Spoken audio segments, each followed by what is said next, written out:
Hello Internet and welcome to Overthought. I am your host, as always, TronicMC2015. And for those of you who don't know, I am also a gamer. I have another gaming channel. I'll leave the link to that channel in my description down below.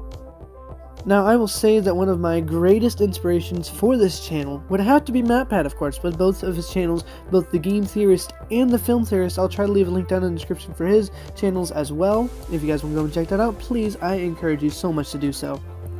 And by the way, MatPat, if you are watching this, I thank you so much for doing so, first of all. Second off, I would request the potential possibility of me and you doing a collab, as I see that as almost a necessity, seeing as to how you do all these kinds of complex things that I will be doing in my future videos as well.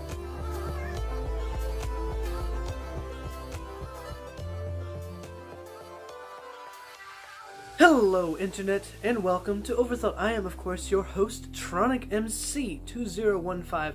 Now, for those of you who don't know me, of course, I am also a gamer, as I have said in my intro, or what I can call an intro for now. Right now, it's just a makeshift intro. For those of you who don't know, it's just something I'm trying to get out. I'm trying to get this channel started. This is, of course, as I said, as I mentioned, Overthought, in which case I will be trying to make modifications to the channel, trying to make everything nice and good, and make it all fine and dandy. Now, today, guys, I'm actually going to try and introduce myself. I am, as I already mentioned, and I will continue to mention probably throughout this video more times than I can count, TronicMC2015. Now, today, guys, I'm going to go into a little bit of a theory to kind of throw you guys out there, throw myself out there, that you guys know exactly what kind of person I am as far as this kind of channel. Now, first off, I want to say thank you very much, MatPat, for being my inspiration to start this channel. I love your channels, your game theory and your film theory. I hope to one day potentially do a collab with you. I mean, I know it's kind of a big over my head type thing right now, but trying to get out there, trying to get known, trying to get stuff done. So yeah, I'm living it one day at a time right now.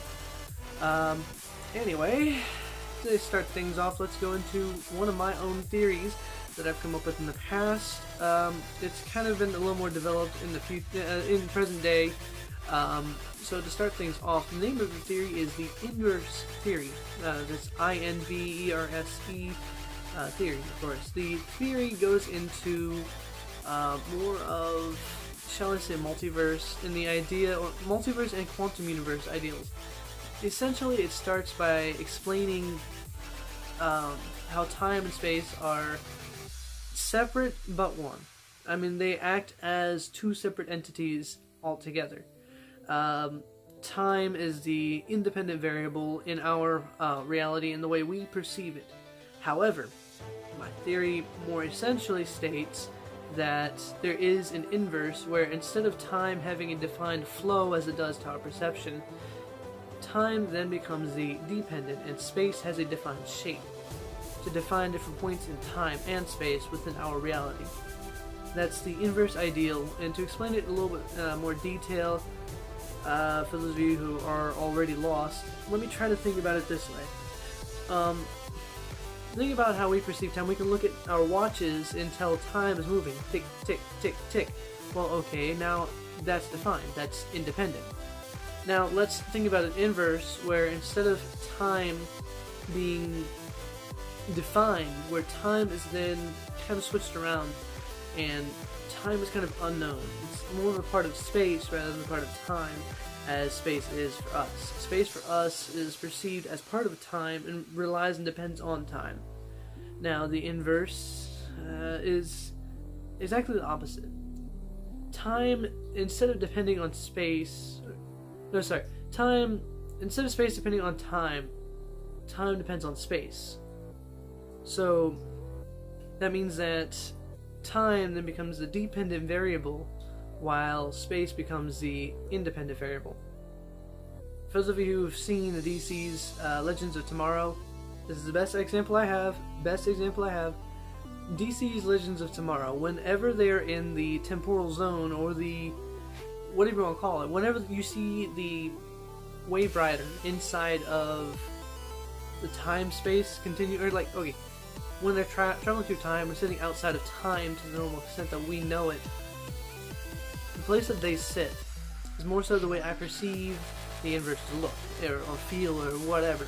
where every individual point in that space represents not only a different point in time, but also a different point in space as well. Essentially because it's X, Y, Z plus an extra coordinate. So you have X, Y, Z, which represents space, and then an extra coordinate that represents time. So yeah, that's the kind of stuff I'm going to be going into. I will try to make some pictures up to put on, or make some pictures up, or find pictures to actually put in this video over the screen, maybe over to either side of my head.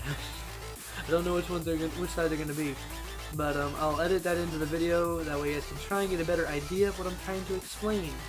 So, unlike MatPat, I'm not going to be doing too much video editing and putting things together. So, yeah, I'm not that good with video editing yet. But we'll see what we can do, guys. Alright, okay. Thanks again for watching. Hope to see you all next time. Please join me again. I will be back as your host again. Well, sorry.